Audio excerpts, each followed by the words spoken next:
Okay, I am back. Hello all. I have been working on blanket stitches for what feels like forever. And I have finished this panel of blanket stitches. I washed it the other day and so now it doesn't want to lay down, but it will eventually. And now I'm going to work on this panel of blanket stitches. Today is mirrored. I got this ball of yarn at the thrift store the other day. This little tag was inside of it, and it says Drops Delight print, superwash treated sock wool.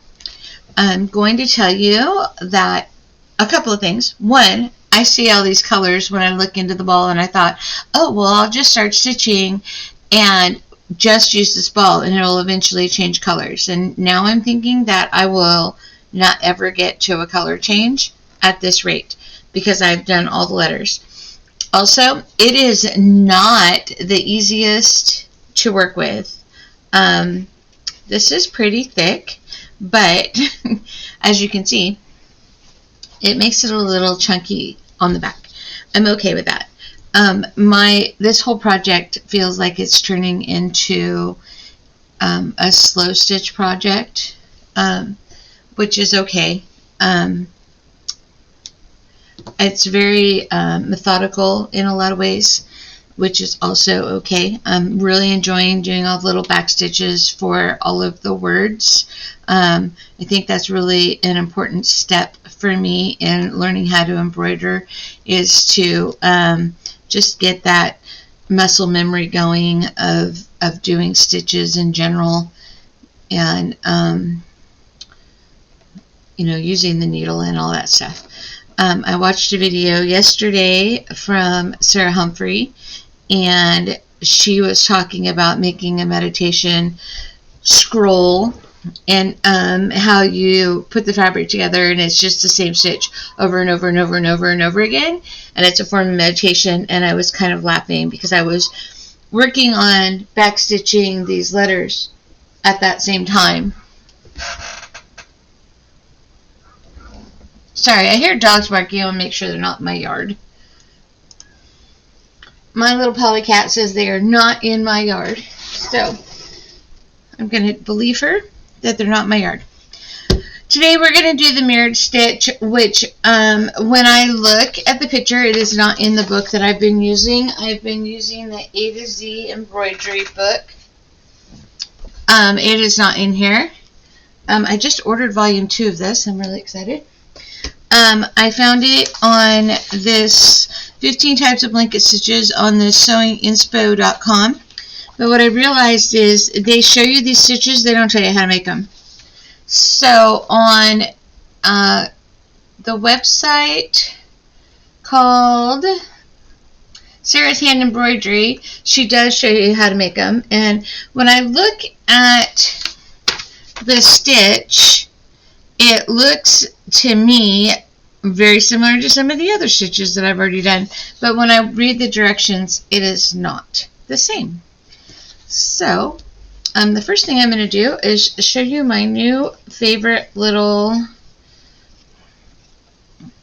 non-embroidery tool. It is this tiny little binder clip that I put right there so that I don't have to fight my fabric. Oh, I already have a knot in there. So, where do I want to start? She says to begin by making a blanket stitch between your lines. I am going to do my blanket stitch on this line right here. I'll start right here in this corner, maybe. Everything I did on the other one was like so teeny tiny, so I'm trying not to be teeny tiny on this one. Maybe I can make my blanket stitches a little bit bigger.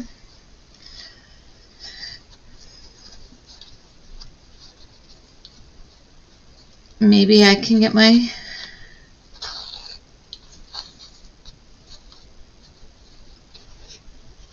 I don't know.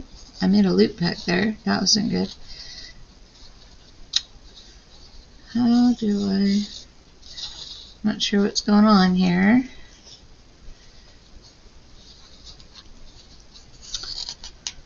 Pardon me for a second while I sort out my thread that's not cooperating. Oh, I see what happened. I think I got a hold of the tail, maybe. Okay, there we go. Blanket stitch. Now take the needle in through the top stitch line right here, right next to where I was, and bring it out the bottom as shown, which is right next to the previous stitch. So you do the 2 stitches right next to each other. I had not intended to pull that all the way tight. I can loosen it back up, which creates a little loop. So there's the little loop. Now take the needle through the loop as shown. Do not pluck the fabric underneath. So through the loop and pull it tight. Oh, well, isn't that adorable? Continue this procedure for the entire length of the stitch line. So first we put in our blanket stitch. I'm already thinking how cute it would be to put a little bead right there. I don't think I have any beads downstairs though. Let me see what's in here. Oh, little pearls. I could probably use those. I don't know if they fit on this thread at all. I know they won't fit on this needle. Back the other way. Whoops.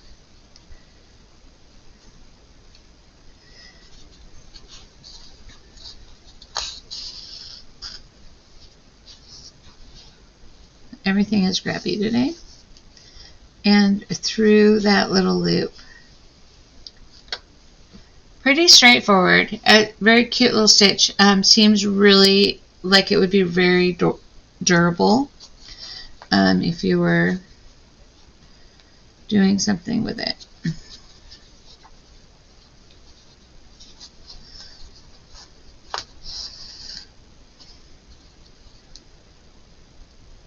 So, do I run upstairs and grab some beads and try this with beads?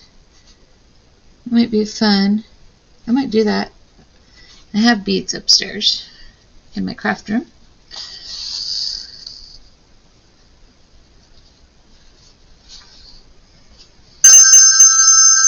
Well, that's a good time to pause. I'll be right back. During my phone call, I went upstairs and I got some beads, seed beads, I think. I don't know. They're the big fat ones. And I put them where I thought they should go. And I'm going to tell you that I like them there. But this yarn and these beads and this fabric do not play well. And I'm going to show you what it takes to put them there. I have a beading needle right here. And it does go through the fabric. I can show you. Oops. If I could even pick it up. I can't pick it up. It does actually go through the layers of fabric. The problem is that it doesn't make a big enough hole for the yarn. And so it's really trashing the yarn. I only did one that way. So what I figured out is if you really want the beads on this really thick yarn on the fabric that I'm going up, and my fabric is really thick because I took a piece of fabric and I used Ultra Heat and Bond, and I bonded a I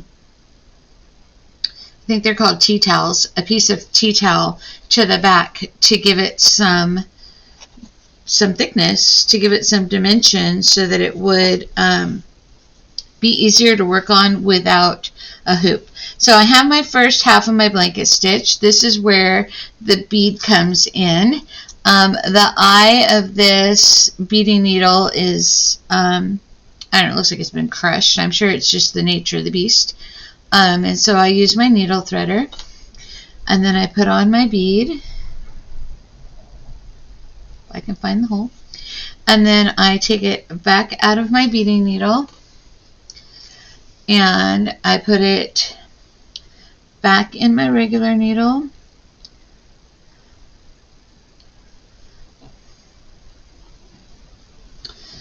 and then I complete the stitch.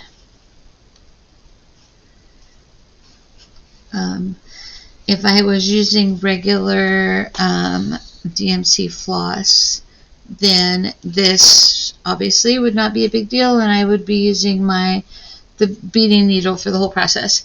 But there it is.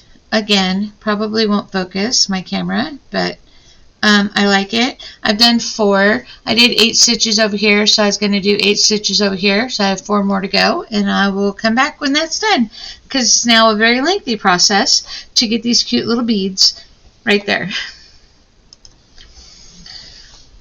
And that's it. It's complete. I am going to finish off by going over a little so that it matches the other side. I realize I'm over the top of my next word, but that's okay too. I don't care. And give it a little knot. Maybe 2. Maybe I should have just kept going on to my next stitch. Not that this thread would have made it. It's getting a little fuzzy and beat up, but that's okay. There is my mirrored stitch with my little beads on it. So mirrored blanket stitch. I think next I will do the overlock stitch in my next video.